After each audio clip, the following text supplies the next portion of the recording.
ಬ್ರೇಕ್ನ ನಂತರ ಹಾಟ್ ನ್ಯೂಸ್ಗೆ ಮತ್ತೊಮ್ಮೆ ಸ್ವಾಗತ. ಬ್ರೇಕ್ಗಿಂತ ಮುಂಚೆ ದೆಹಲಿಯಲ್ಲಿ ಇವತ್ತು ಸಿಖ್ಖರ ಪ್ರತಿಭಟನೆಯ ಬಗ್ಗೆ ಮಾತನಾಡ್ತಾ ಇದ್ವಿ ನಾವು. ರಾಹುಲ್ ಗಾಂಧಿ ಸ್ವತಃ ಸಂದರ್ಶನದಲ್ಲಿ ಹೇಳಿದ್ದಾರೆ, ಕೆಲವು ಕಾಂಗ್ರೆಸ್ ಮುಖಂಡರು ಬಹುಶಃ ಸಿಖ್ ನರಮೇಧದಲ್ಲಿ ಭಾಗವಹಿಸಿರಬಹುದು ಅನ್ನುವಂಥ ಮಾತನ್ನು. ಈಗ ರಾಹುಲ್ ಗಾಂಧಿ ಅವರನ್ನು CBI ತನಿಖೆಗೆ ಒಳಪಡಿಸಲಿ, ಆ ಕೆಲವು ಕಾಂಗ್ರೆಸ್ ನಾಯಕರು ಯಾರು ಅನ್ನೋದನ್ನು ಪತ್ತೆ ಹಚ್ಚಲಿ, ಅವರಿಗೆ ಶಿಕ್ಷೆಯಾಗಲಿ ಅನ್ನುವಂಥ ಬೇಡಿಕೆಯನ್ನು ಇಟ್ಟುಕೊಂಡು ಸಿಖ್ಖರು ರಸ್ತೆಗಿಳಿದು ಪ್ರತಿಭಟನೆಯನ್ನು ಮಾಡಿದ್ರು. ಹೆಚ್ಚಿನ ಮಾಹಿತಿ ಕೊಡೋದಕ್ಕೆ ದೆಹಲಿಯಿಂದ ನಮ್ಮ ಪ್ರತಿನಿಧಿ ಪ್ರಶಾಂತ್ ನಾತು ನೇರ ಸಂಪರ್ಕದಲ್ಲಿದ್ದಾರೆ.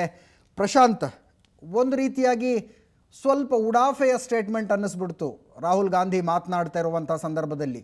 1984 ಸಿಖ್ ವಿರೋಧಿ ಗಲಭೆ ಅನ್ನುವಂಥದ್ದು ಈ ದೇಶದ ಇತಿಹಾಸದಲ್ಲಿ ಎಷ್ಟು ದೊಡ್ಡ ಕಪ್ಪು ಚುಕ್ಕೆ, ಕಾಂಗ್ರೆಸ್ಗೆ ಎಷ್ಟು ದೊಡ್ಡ ಕಪ್ಪು ಚುಕ್ಕೆ, ಮತ್ತು ಸಿಖ್ಖರಿಗೆ ಅದು ಎಂಥ ಆಕ್ರೋಶವನ್ನು ಕೆರಳಿಸುವಂಥ ವಿಷಯ. ಈ ಎಲ್ಲ ಹಿನ್ನೆಲೆಗಳನ್ನು ಯೋಚನೆ ಮಾಡದೆ ಸುಮ್ಮನೆ ಕೆಲವು ಕಾಂಗ್ರೆಸ್ ಮುಖಂಡರು ಭಾಗವಹಿಸಿರಬಹುದು ಅನ್ನುವಂಥ ಅಪ್ರಬುದ್ಧ ಹೇಳಿಕೆಯನ್ನು ಕೊಟ್ಟುಬಿಟ್ರ ರಾಹುಲ್ ಗಾಂಧಿ, ಮತ್ತು ಅದರ ಪರಿಣಾಮವನ್ನು ಈಗ ಎದುರಿಸ್ತಿದ್ದಾರ ಅಂತ? ಅಜಿತ್, ಕಾಂಗ್ರೆಸ್ನ ಉಪಾಧ್ಯಕ್ಷ ರಾಹುಲ್ ಗಾಂಧಿ ಟೈಮ್ಸ್ದವ್ಗೆ ನೀಡಿರ್ತಕ್ಕಂಥ ಸಂದರ್ಶನದಲ್ಲಿ ಆ ಪ್ರಶ್ನೋತ್ತರಗಳನ್ನು ಕೂಡ ನೀವು ತೋರಿಸ್ತಾ ಇದ್ರಿ. ಇದು ಉಡಾಫೆಗಿಂತ ಒಂದು ಇಮ್ಯಾಚ್ಯೂರ್ಡ್ ಸ್ಟೇಟ್ಮೆಂಟ್ ಅಂತಕ್ಕಂಥದ್ದು ಸ್ಪಷ್ಟವಾಗಿ ಕಂಡು ಬರ್ತಾ ಇರತಕ್ಕಂಥ ಅಂಶ. ಇತಿಹಾಸದ ಅರಿವು ಗೊತ್ತಿಲ್ಲದೆ ಇದ್ದಾಗ ಈ ರೀತಿಯಾಗಿರ್ತಕ್ಕಂಥ ಹೇಳಿಕೆಗಳನ್ನು ರಾಹುಲ್ ಗಾಂಧಿ ನೀಡಬಾರ್ದಿತ್ತು ಅಂತಕ್ಕಂಥದ್ದು ಸಾರ್ವತ್ರಿಕವಾಗಿ ಕೇಳಿಬರ್ತಿರ್ತಕ್ಕಂಥ ಒಂದು ಅಭಿಪ್ರಾಯ. ಯಾಕಂದರೆ ದೆಹಲಿ ಪಂಜಾಬ್ನಲ್ಲಿ 1984 ಗಲಾಟೆಗಳು ಇನ್ನೂ ಕೂಡ ಜನರ ಮನಸ್ಸಿನಲ್ಲಿ ಹಚ್ಚ ಹಸಿರಾಗಿವೆ. ರಾಜಕೀಯವಾಗಿ ತೆಗೆದುಕೊಂಡಾಗ ಕೂಡ ಬರೀ ಅಪ್ರಬುದ್ಧತೆ ಅಲ್ಲ, ರಾಜಕೀಯವಾಗಿ ತೆಗೆದುಕೊಂಡಾಗ ಕೂಡ ಪೊಲಿಟಿಕಲಿ ಚುನಾವಣೆಗೆ 3 ತಿಂಗಳಿರುವಾಗ, ದೆಹಲಿಯಲ್ಲಿ ಹೀನಾಯವಾಗಿ ಸೋತಿರುವಾಗ ಕಾಂಗ್ರೆಸ್ನ ರಾಷ್ಟ್ರೀಯ ಉಪಾಧ್ಯಕ್ಷ ಸಂದರ್ಶನದಲ್ಲಿ ಕಾಂಗ್ರೆಸ್ನ ಕೆಲ ನಾಯಕರು ಭಾಗವಹಿಸಿರಬಹುದು ಅಂತಕ್ಕಂಥದ್ದನ್ನಷ್ಟೇ ಹೇಳಿ ಕ್ಷಮೆಯಾಚನೆಗೂ ಮುಂದೆ ಹೋಗದೆ ಇಷ್ಟನ್ನು ಅಡ್ಡಗೋಡೆ ಮೇಲೆ ದೀಪವಿಟ್ಟಂತೆ ಹೇಳಿದಾಗ ಸಹಜವಾಗಿ ಜನರ ಭಾವನೆಗಳು ಕೆರಳುತ್ತವೆ. ಅದರಲ್ಲೂ ಚುನಾವಣೆಯ ಸಮಯದಲ್ಲಿ ಬೇರೆ ರಾಜಕೀಯ ಪಕ್ಷಗಳು ಜನರ ಭಾವನೆಯನ್ನು ಕೆರಳಿಸುವಂತೆ ಇನ್ನಷ್ಟು ಪ್ರಯತ್ನವನ್ನು ಕೂಡ ಮಾಡ್ತವೆ. ಇವೆಲ್ಲವೂ ಗೊತ್ತಿದ್ದರೂ ಕೂಡ ಪ್ರಾಯಶಃ ರಾಹುಲ್ ಗಾಂಧಿ ನೀಡಿರ್ತಕ್ಕಂಥ ಹೇಳಿಕೆ ಏನಿತ್ತು, ಕಾಂಗ್ರೆಸ್ನ ಕೆಲ ಜನರು ಭಾಗವಹಿಸಿರಬಹುದು ಅಂತಕ್ಕಂಥದ್ದು ಎಲ್ರಿಗೂ ಗೊತ್ತಿದೆ. ಯಾವ ಜನ ಅಂತಕ್ಕಂಥದ್ದನ್ನು ಹುಡುಕಾಡ್ತಕ್ಕಂಥ ಪ್ರಶ್ನೆ ಇಲ್ಲ. ಸಜ್ಜನ್ ಕುಮಾರ್ ಮತ್ತು ಜಗದೀಶ್ ಟೈಟ್ಲರ್ ನಂತರ ಅವರು ನಿಮ್ಮದೇ ಸರ್ಕಾರದಲ್ಲಿ, ಕಾಂಗ್ರೆಸ್ನ ಸರ್ಕಾರದಲ್ಲಿ ಕೇಂದ್ರ ಸಚಿವರಾದರು, ಸಜ್ಜನ್ ಕುಮಾರ್ ಲೋಕಸಭಾ ಸಂಸದರಾಗಿದ್ದರು. ಎಲ್ಲವೂ ಗೊತ್ತಿದ್ರೂ ಕೂಡ ನೀವು ದಂಗೆಯಲ್ಲಿ ಭಾಗವಹಿಸಿರ್ತಕ್ಕಂಥ ನಿಮ್ಮ ಕಾರ್ಯಕರ್ತರು ಅನ್ನುವ ಏಕೈಕ ಕಾರಣಕ್ಕೆ ನಂತರ ಪ್ರಮೋಟ್ ಮಾಡಿದ್ರಾ ಅಂತಕ್ಕಂಥ ಪ್ರಶ್ನೆ ನಿಶ್ಚಿತವಾಗಿ ಉದ್ಭವವಾಗ್ತದೆ. ಅಜಿತ್, ಇದು ಸಿಖ್ಖರ ಗಾಯದ ಮೇಲಿಗೆ ಮತ್ತೊಂದು ಉಪ್ಪು ಸವರಿದಂತೆ ರಾಹುಲ್ ಗಾಂಧಿ ಮಾಡಿದ್ದಾರೆ. ಅದರ ಸ್ಪಷ್ಟವಾಗಿರ್ತಕ್ಕಂಥ ಪ್ರತಿಭಟನೆಗಳು, ಕೋಲಾಹಲಗಳು ಮತ್ತೆ ಪ್ರಾರಂಭವಾಗಿವೆ. ಯಾಕಂದರೆ ದೆಹಲಿಯಲ್ಲಿ 1947 ಪಾರ್ಟಿಷನ್ನ ಗಾಯ ಇನ್ನೂ ಕೂಡ ಮರೆಮಾಚಿಲ್ಲ. ಅದೇ ರೀತಿ 84 ದಂಗೆಗಳು 30 ವರ್ಷ, ಇನ್ನೂ 2-3 ಜನರೇಷನ್ಗಳದನ್ನು ನೋಡಿರ್ತಕ್ಕಂಥವ್ರು ಇದ್ದಾರೆ. ಆ ಸಂದರ್ಭದಲ್ಲಿ ಇಂಥ ಮಾತುಗಳನ್ನು ಆಡಿರ್ತಕ್ಕಂಥದ್ದು ಒಂದು ಅಪ್ರಬುದ್ಧತೆ, ಇನ್ನೊಂದು ಪೊಲಿಟಿಕಲಿ ಕೂಡ ಇನ್ಕರೆಕ್ಟ್ ಅಂತಕ್ಕಂಥದ್ದನ್ನು ಹೇಳಲೇಬೇಕಾಗುತ್ತೆ. ಅಜಿತ್, ಪ್ರಶಾಂತ್, ಬಹಳ ಜನಸಾಮಾನ್ಯರ ಮನಸ್ಸಿನಲ್ಲಿರುವಂಥ ಪ್ರಶ್ನೆಯನ್ನು ಕೇಳ್ತಾ ಇದ್ದೀನಿ. ಒಂದು ವೇಳೆ ಕಾಂಗ್ರೆಸ್, ರಾಹುಲ್ ಗಾಂಧಿ ಆಗಿರಬಹುದು, ಸೋನಿಯಾ ಗಾಂಧಿ ಆಗಿರಬಹುದು, 1984 ಸಿಖ್ ವಿರುದ್ಧದ ಗಲಭೆಗಳಿಗೆ ಒಂದು ವಿಷಾದವನ್ನು ವ್ಯಕ್ತಪಡಿಸಿದ್ರೆ, ಕ್ಷಮೆಯನ್ನು ಕೇಳಿಬಿಟ್ರೆ ತುಂಬ ಲಾಸ್ ಅಂತ ಯಾರಿಗಾಗುತ್ತೆ ಅಂತ? ನಿಶ್ಚಿತವಾಗಿ. ಆದರೆ ಇದರ ಪಕ್ಷ ನಿರ್ಧರಿಸಬೇಕಾಗತ್ತೆ.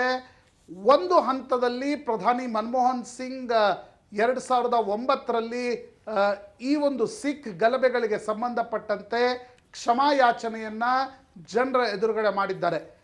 ಈಗ ಮತ್ತೆ ಈ ಒಂದು ವಿಷಯವನ್ನು ಪ್ರಸ್ತಾಪಿಸಿ ಕಾಂಗ್ರೆಸ್ನ ಕೆಲವರು ಇದರಲ್ಲಿ ಭಾಗವಹಿಸಿರಲೂಬಹುದು, ಇದು ತಪ್ಪು ಅಂತಕ್ಕಂಥದ್ದನ್ನು ಮಾತ್ರ ಹೇಳಿ ಕ್ಷಮೆ, ಸ್ಟಾಪಿಂಗ್ ಶಾರ್ಟ್ ಆಫ್ ಅಪಾಲಜಿ ಅಂತಕ್ಕಂಥ ಒಂದು ನಿಲುವನ್ನೇನು ರಾಹುಲ್ ಗಾಂಧಿ ತೆಗೆದುಕೊಂಡಿದ್ರು, ಇದು ಎಲ್ಲೋ ಒಂದು ಕಡೆ ಪೊಲಿಟಿಕಲಿ ಇನ್ಕರೆಕ್ಟ್ ಅನ್ಸುತ್ತೆ. ಏನು ಮಾಡಬೇಕು ಏನು ಮಾಡಬಾರ್ದು ಅಂತಕ್ಕಂಥದ್ದನ್ನು ರಾಜಕೀಯ ನಾಯಕರೇ ನಿರ್ಧರಿಸಬೇಕು.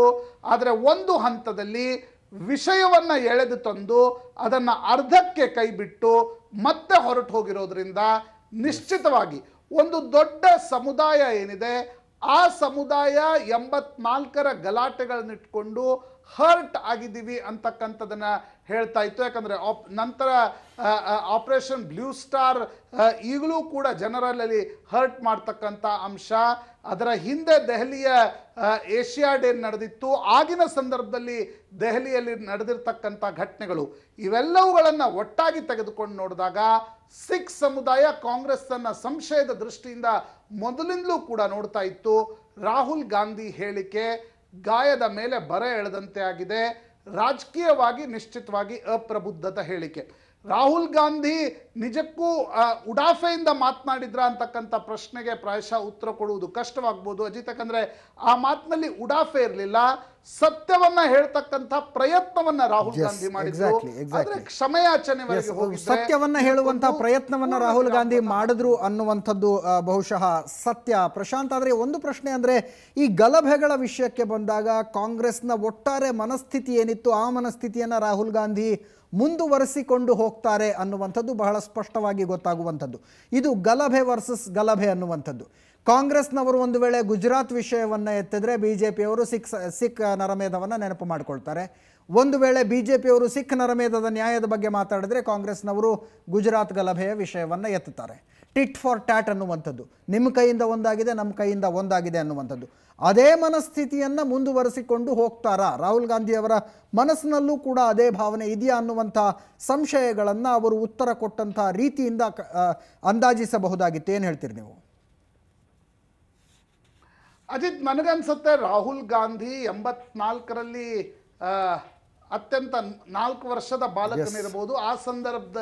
ಆ ಸಂದರ್ಭದಲ್ಲಿ ನಡೆದಿರ್ತಕ್ಕಂಥ ಘಟನೆಗಳ ಹೊಣೆಯನ್ನ ರಾಹುಲ್ ಗಾಂಧಿ ಹೊತ್ಕೊಳ್ಳೋಕ್ಕಾಗಲ್ಲ. ಅದನ್ನು ಸ್ಪಷ್ಟವಾಗಿ ತಳ್ಳ ಹಾಕಿದ್ರು. ನಾನು ತುಂಬಾ ಚಿಕ್ಕವನಿದ್ದೆ, ಕಾಂಗ್ರೆಸ್ನ ಭಾಗ ಕೂಡ ಆಗಿರಲಿಲ್ಲ ಆ ಸಂದರ್ಭದಲ್ಲಿ ಅನ್ನುವಂಥ ಮಾತನ್ನ ಹೇಳಿದ್ರು. ಆದರೆ ಕಾಂಗ್ರೆಸ್ ಉಪಾಧ್ಯಕ್ಷರಾಗಿ ಕಾಂಗ್ರೆಸ್ನ ಇತಿಹಾಸಕ್ಕೂ ಕೂಡ ಅವರು ಹೊಣೆಗಾರರಲ್ಲವಾ ಅಂತ? ನಿಶ್ಚಿತವಾಗಿ ಕಾಂಗ್ರೆಸ್ನ ಉಪಾಧ್ಯಕ್ಷರಾಗಿ ಮತ್ತು ಆಗ ಯಾರು ಪ್ರಧಾನಮಂತ್ರಿಯಾಗಿ ಇಂದಿರಾ ಗಾಂಧಿ ಹತ್ಯೆಯ ನಂತರದ ಸಂಜೆ ಕೋಲ್ಕತ್ತಾದಿಂದ ಬಂದು ಪ್ರಧಾನಿಯಾಗಿ ಯಾರು ಪ್ರಮಾಣ ವಚನವನ್ನು ಸ್ವೀಕರಿಸಿದ್ರು ಅವರು ರಾಹುಲ್ ಗಾಂಧಿಯ ತಂದೆ ರಾಜೀವ್ ಗಾಂಧಿ ಅಂತಕ್ಕಂಥ ಕಾರಣಕ್ಕೋಸ್ಕರ ಕೂಡ ರಾಹುಲ್ ಗಾಂಧಿ ಏನು ಹೇಳ್ತಾರೆ ಅಂತಕ್ಕಂಥದ್ದನ್ನ ಸಿಖ್ ಸಮುದಾಯ ಮತ್ತು ಇಡೀ ಜನಮಾನಸ ಕಾತರದಿಂದ ಕಾಯ್ತಾ ಇರುತ್ತೆ. ಆ ಸಂದರ್ಭದಲ್ಲಿ ಕೊಟ್ಟಿರ್ತಕ್ಕಂಥ ಏನು ಬ್ಯಾಲೆನ್ಸ್ಗಳಿದ್ವು, ಕೊಟ್ಟಿರ್ತಕ್ಕಂಥ ಹೇಳಿಕೆಗಳಿದ್ವು. 2002ರಲ್ಲಿ ಗುಜರಾತ್ನಲ್ಲಿ ನರೇಂದ್ರ ಮೋದಿ ನರಭೇದಕ್ಕೆ ಪ್ರೋತ್ಸಾಹ ಕೊಡ್ತಾ ಇದ್ರು. 84ರಲ್ಲಿ ನಾವು ಸ್ಟಾಪ್ ಮಾಡ್ಲಿಕ್ಕೆ ಪ್ರಯತ್ನ ಮಾಡ್ತಾ ಇದ್ವಿ ಅಂತಕ್ಕಂಥದ್ದು. ಸರಿ, ಸ್ಟಾಪ್ ಮಾಡ್ಲಿಕ್ಕೆ ಪ್ರಯತ್ನ ಮಾಡ್ತಾ ಇದ್ದಾಗ ಸರ್ಕಾರ ಇರಲಿ ಅಥವಾ ಕಾಂಗ್ರೆಸ್ನ ನೇತೃತ್ವ ಇರಲಿ, ಆ ರೀತಿಯಾಗಿರ್ತಕ್ಕಂಥ ಒಂದು ಯಾವುದೇ ಸಂಕೇತಗಳು, ಯಾವುದೇ ರೀತಿಯಾಗಿರ್ತಕ್ಕಂಥ ದೃಶ್ಯಗಳು ದೆಹಲಿಗರಿಗೆ ಕಾಣ್ತಾ ಇಲ್ಲ. ಸಾಕಷ್ಟು ಪುಸ್ತಕಗಳು, ನೀವು ರಾಜೀವ್ ಗಾಂಧಿಯ ಒಂದು ಮಾತನ್ನ ಆಗಲೇ ಕೋಟ್ ಮಾಡ್ತಾ ಇದ್ರಿ, ಅದರ ಹೆಸರಿನಲ್ಲೇ ಪುಸ್ತಕವೂ ಕೂಡ ಇದೆ. ದೊಡ್ಡ ಮರ ಉರುಳಿ ಬಿದ್ದಾಗ ಯಾವ ರೀತಿ ಅಕ್ಕಪಕ್ಕದ ಭೂಮಿ ಕಂಪಿಸ್ತದೆ ಅಂತಕ್ಕಂಥ ಹೆಸರ ಮೇಲೆಯೇ 30 ವರ್ಷಗಳ ಕಾಲ ಸುದೀರ್ಘ ಕೋರ್ಟ್ನಲ್ಲಿ ಹೋರಾಟ ನಡೆಸಿರ್ತಕ್ಕಂಥ ವಕೀಲರು ಆ ಪುಸ್ತಕವನ್ನು ಬರೆದಿದ್ದಾರೆ. ಅದರಲ್ಲಿ ಎಳೆಯಾಗಿ ಬಿಚ್ಚಿಡಲಾಗಿದೆ ಯಾವ ರೀತಿ ಆಯಿತು ಅಂತಕ್ಕಂಥದ್ದು. ಇವತ್ತೂ ಕೂಡ ಸ್ವತಃ ಆಗ ರಾಷ್ಟ್ರಪತಿಯಾಗಿದ್ದ ಗ್ಯಾನಿ ಜೈಲ್ ಸಿಂಗ್ರ ಪ್ರೆಸ್ ಸೆಕ್ರೆಟರಿ ತ್ರಿಲೋಚನ್ ಸಿಂಗ್ ಹೇಳಿಕೆಯನ್ನು ನೀಡ್ತಾರೆ. ರಾಷ್ಟ್ರಪತಿಗಳು ಪ್ರಧಾನಿಗೆ ಫೋನ್ ಮೇಲೆ ಸಂಪರ್ಕಿಸ್ತಾ ಇದ್ರು ಕೂಡ ಆಗಿನ ಪ್ರಧಾನಿ ರಾಜೀವ್ ಗಾಂಧಿ ಫೋನಿಗೆ ಬರಲಿಲ್ಲ. ಆಗಿನ ಗೃಹ ಸಚಿವ PV ನರಸಿಂಹರಾವ್ ಫೋನ್ ತೆಗೆದುಕೊಳ್ಳಲಿಲ್ಲ ಅಂತಕ್ಕಂಥದ್ದು ಎಲ್ರಿಗೂ ಗೊತ್ತಿದೆ. ಜಗದೀಶ್ ಟೈಟ್ಲರ್, ಸಜ್ಜನ್ ಕುಮಾರ್ ಸೇರಿದಂತೆ ಕೆಲ ಕಾಂಗ್ರೆಸ್ ನಾಯಕರು ಆಗ ಬೀದಿಗಳಲ್ಲಿ ಹೇಗೆ ರೋಷ ಹುಟ್ಟು ಹಾಕಿದ್ರು ಅಂತಕ್ಕಂಥದ್ದು ಜನರಿಗೆಲ್ರಿಗೂ ಗೊತ್ತಿದೆ ಅಜಿತ್. ಇದನ್ನ ಮತ್ತೆ ಎಳೆದು ತಂದು ಕಾಂಗ್ರೆಸ್ ಏನ್ ಸಾಧಿಸಲು ಹೊರಟಿದೆ ಅಂತಕ್ಕಂಥದ್ದು ಕೂಡ ಗಂಭೀರವಾಗಿರ್ತಕ್ಕಂಥ ಪ್ರಶ್ನೆ. ಈ ಬೆಳಿಗ್ಗೆ ಈ ಒಂದು ಪ್ರೆಸ್ ಸೆಕ್ರೆಟರಿಯ ಹೇಳಿಕೆ ಬಂದಾಗ ನಾನು ನನ್ನ ಕಾರ್ನ ಡ್ರೈವರ್ ಜೊತೆ ಬರ್ತಾ ಇದ್ದೆ, ಆತ ತನ್ನ ಎದುರುಗಡೆ ಏನೇನು ನಡೀತು ಅಂತಕ್ಕಂಥದ್ದನ್ನ ಕಣ್ಣೆದುರಿಗೆ ಕಟ್ಟಿದಂತೆ ಹೇಳ್ತಾ ಇದ್ದ. ಯಾಕಂದ್ರೆ ಆತ ವಾಸಿಸ್ತಕ್ಕಂಥ ಪ್ರದೇಶ ಪಂಜಾಬಿ ಬಾಹುಳ್ಯ ಪ್ರದೇಶ. ಅದು ಮಾತನಾಡ್ತಾ ಇರುವಾಗಲೇ ಪ್ರಶಾಂತ್, ಖಂಡಿತವಾಗಿಯೂ ದೆಹಲಿಯ ಹಲವು ಏರಿಯಾಗಳು ಈಗಲೂ ಕೂಡ 1984ರ ನರಮೇಧವನ್ನ ಅದರ ಕಥೆಗಳನ್ನು ಹೇಳ್ತವೆ. ಪ್ರಶಾಂತ್, ದಯವಿಟ್ಟು ನಮ್ಮ ಜೊತೆ ಸಂಪರ್ಕದಲ್ಲಿದ್ದೀರಿ ಇರಿ. ಆಮ್ ಆದ್ಮಿ ಪಕ್ಷ ಇವತ್ತು ತನ್ನ ಸರ್ಕಾರದ 1 ತಿಂಗಳನ್ನು ಪೂರ್ತಿಗೊಳಿಸಿದೆ. ಅದರ ಸುದ್ದಿಗೋಸ್ಕರ ಕೂಡ ನಾನು ನಿಮ್ಮನ್ನು ಸಂಪರ್ಕಿಸ್ತೀನಿ. ಅರವಿಂದ್ ಕೇಜ್ರಿವಾಲ್ ಇವತ್ತೊಂದು ಅಧಿಕೃತ ಪ್ರೆಸ್ ಮೀಟನ್ನು ಕೂಡ ಮಾಡಿದ್ರು. 1 ತಿಂಗಳಲ್ಲಿ ತಮ್ಮ ಸರ್ಕಾರದ ಸಾಧನೆಗಳನ್ನು ಹೇಳ್ಕೊಳ್ಳೋದಕ್ಕೆ ನಡೆಸಿದಂಥ ಪ್ರೆಸ್ ಮೀಟ್ ಅದು. ಕರೆಂಟ್ ಬಿಲ್ಲನ್ನು ಕಡಿಮೆ ಮಾಡ್ತೀವಿ ಅನ್ನುವಂಥ ಮಾತನ್ನು ಹೇಳಿದರು. ಅದರ ಜೊತೆಗೆ ಸರ್ಕಾರದ ಬೇರೆ ಬೇರೆ ಇಲಾಖೆಯಲ್ಲಿ ಗಣನೀಯವಾಗಿ ಭ್ರಷ್ಟಾಚಾರ ಕಡಿಮೆಯಾಗಿದೆ ಅನ್ನುವಂಥ ಮಾತನ್ನು ಕೇಳಿದ್ರು. ಅದಕ್ಕೆ ಸಂಬಂಧಪಟ್ಟಂತೆ ಹಲವು ಮೀಡಿಯಾ ಹೌಸ್ಗಳು, ಹಲವು ನ್ಯೂಸ್ ಚಾನಲ್ಗಳು ಒಂದು ಸರ್ವೆಯನ್ನು ಕೂಡ ಮಾಡಿದ್ವು. 1 ತಿಂಗಳಲ್ಲಿ ಎಷ್ಟರ ಮಟ್ಟಿಗೆ ಜನ ಸಂತೃಪ್ತರಾಗಿದ್ದಾರೆ ಆಮ್ ಆದ್ಮಿ ಪಕ್ಷದ ಸರ್ಕಾರದಿಂದ ಅನ್ನುವಂಥದ್ದು. ತೀರಾ ದೊಡ್ಡ ಮಟ್ಟದ ನಿರಾಶೆ ಏನಾಗಲಿಲ್ಲ ಅರವಿಂದ್ ಕೇಜ್ರಿವಾಲ್ ಅವರಿಗೆ. ತಕ್ಕ ಮಟ್ಟಿಗೆ ಜನ ಸಂತೃಪ್ತರಾಗೇ ಇದ್ದಾರೆ ಇವರ ಆಡಳಿತ ವೈಖರಿಯಿಂದ ಅನ್ನುವಂಥದ್ದು. ಅದೇ ಸಂದರ್ಭದಲ್ಲಿ ಒಂದು ಕಹಿ ಘಟನೆ ಕೂಡ ನಡೆಯಿತು ಇವರ ಪಾಲಿಗೆ. ಕಾಂಗ್ರೆಸ್ ಶಾಸಕರು ಎದ್ದು ನಿಂತು ಘೋಷಣೆಯನ್ನು ಕೂಗಿದ್ರು. ಆಸಿಫ್ ಖಾನ್, ಅಲ್ಲಿನ ಓಖ್ಲಾ ಕ್ಷೇತ್ರದ ಕಾಂಗ್ರೆಸ್ ಶಾಸಕ, ಇವರು ಪ್ರೆಸ್ ಮೀಟ್ಗೆ ಬಂದಿದ್ದರು. ಇತ್ತೀಚೆಗಷ್ಟೇ ಅರವಿಂದ್ ಕೇಜ್ರಿವಾಲ್ ಸಿಖ್ ಗಲಭೆಗಳ ವಿಷಯದಲ್ಲಿ ಹೆಚ್ಚಿನ ತನಿಖೆಯಾಗಬೇಕು ಅಂತ ದೆಹಲಿಯ ಲೆಫ್ಟಿನೆಂಟ್ ಗವರ್ನರ್ಗೆ ಮೀಟ್ ಮಾಡಿ ಮನವಿಯನ್ನು ಸಲ್ಲಿಸಿದರು. ಆದರೆ ಚುನಾವಣೆಯ ಸಂದರ್ಭದಲ್ಲಿ ಬತ್ಲಾ ಹೌಸ್ ಎನ್ಕೌಂಟರ್ನ ತನಿಖೆಯನ್ನು ಮಾಡ್ತೀವಿ ಅನ್ನುವಂಥ ಮಾತು ಕೊಟ್ಟು ಮತ ಹಾಕಿಸ್ಕೊಂಡಿದ್ರಿ. ಈಗ ಅದರ ತನಿಖೆಯ ಮಾತು ಯಾಕೆ ಆಡ್ತಿಲ್ಲ ಅನ್ನುವಂಥ ಪ್ರಶ್ನೆಯನ್ನು ಎತ್ತಿ ಕೆಲವು ಗೊಂದಲಗಳಿಗೆ ಆಸಿಫ್ ಖಾನ್ ಕಾರಣ ಕೂಡ ಆದರು.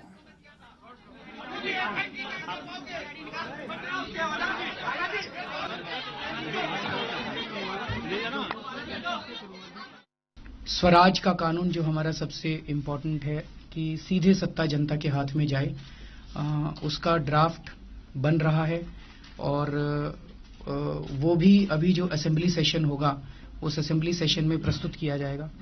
और ये एक ऐसा स्टेप है जिसके पोटेंशियल को शायद आज हम लोग सोच नहीं पा रहे हैं. अपने अपने इलाके के अंदर जनता खुद निर्णय ले पाएगी, जनता खुद अपने स्कूल चला पाएगी, जनता खुद अपनी कमेटी बना के स्कूल, अस्पताल का कैंडिडेट था उसके फेवर में इन्होंने एक हैंड बिल बंटवाया था कि जब हम पावर में आएंगे तो बटला हाउस इनकाउंटर की जुडिशियल इंक्वायरी कराएंगे, एसआईटी से इंक्वायरी कराएंगे.